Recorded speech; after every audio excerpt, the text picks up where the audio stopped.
Assalamualaikum warahmatullahi wabarakatuh. Jadi sebelum perkenalkan, nama saya Rubiato Adawiyah dengan NIM 19223109. Jadi di sini saya akan melakukan sebuah presentasi mengenai literatur review dari sebuah artikel yang berjudul Assessment of Infant and Young Child Feeding Practice Among Mothers Attending Maternal and Child Health Clinic at a Tertiary Hospital, North Karnataka, India. Jadi untuk identitas jurnalnya adalah ini merupakan jurnal dari Indian Journal of Community Medicine dengan volume 50 tahun 2025 dengan penulis Sunaina Paninggrahi, Ramesh Daya Laksmi, dan juga direview oleh saya Roberto Adawiyah pada tanggal 16 November 2025 dengan link yang sudah tertera. Tujuan dari literatur tersebut adalah untuk menilai praktik IECF pada ibu dengan anak usia 0-24 bulan di MCH Clinic, Gulbarga Institute of Medical Science. Dan yang kedua adalah untuk mengetahui hubungan praktik pemberian makan anak dengan morbiditas, yaitu diare dan ARTI. Dengan subjeknya ada sampelnya itu 400 ibu dengan anak usia 0-24 bulan dengan teknik sampling non-probability convenience sampling.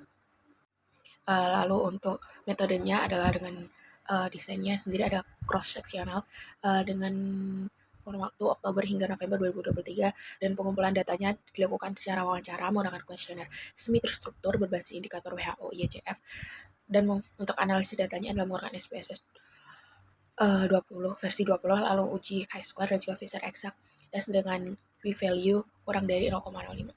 Untuk hasilnya sendiri adalah 57,75% ini melakukan inisiasi menyusui dini kurang dari 1 jam, lalu 49% ini melakukan ada ASI eksklusif dari usia 0-6 bulan. Lalu untuk indikator IECF-nya sendiri untuk MDD memenuhi ada 28,6% yang memenuhi, lalu untuk MMF ada 13,2% yang memenuhi, lalu untuk MAD ada 13,2 juga yang memenuhi. Lalu untuk ASI eksklusifnya itu lebih rendah diare dan juga arti dengan p-value kurang dari 0,0001%. Lalu untuk bottle feedingnya itu meningkatkan diare dengan p itu sama dengan 0,002 dan ARDI itu p sama dengan 0,04. Nah, diare itu berhubungan dengan keragaman pangan yang rendah dan juga konsumsi minuman manis. Merupakan kelebihan dan juga kekurangan dari IECF, di mana itu untuk kelebihannya adalah dia itu menggunakan standar WHO sehingga dapat dibandingkan antar negara. Dia juga menilai ASI, keragaman pangan, frekuensi makan, dan juga konsumsi makanan yang tidak sehat.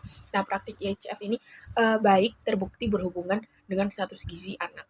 Lalu untuk kekurangannya adalah bergantung pada recall ibu, sehingga dia tuh rawan recall bias dan juga social desirability bias atau keadaan di mana ibu tuh membaguskan recall-nya agar ternilai bagus. Lalu ada MDD dan juga MAD itu belum menggambarkan jumlah zat gizi yang dikonsumsi serta kekurangan lainnya adalah dipengaruhi faktor eksternal seperti budaya, akses pangan, dan juga kebiasaan keluarga.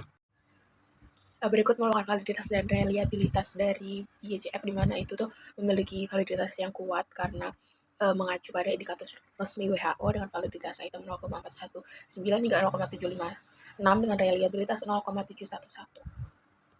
Lalu untuk potensi biasnya sendiri ada recall bias di mana ingatan orang tua tuh cenderung tidak kuat. Lalu ada social desirability bias, ada interviewer bias di mana tuh wawancara tuh memberikan respon sehingga itu mempengaruhi jawaban dari yang diwawancara. Lalu ada cara meminimalisirnya adalah menggunakan recall 24 hour atau current status.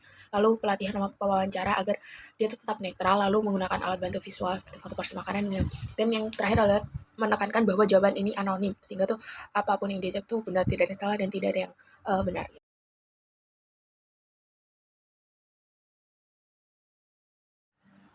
Sekian dari saya. Apabila ada kekurangan dan salah kata, saya mohon maaf. Assalamualaikum warahmatullahi wabarakatuh.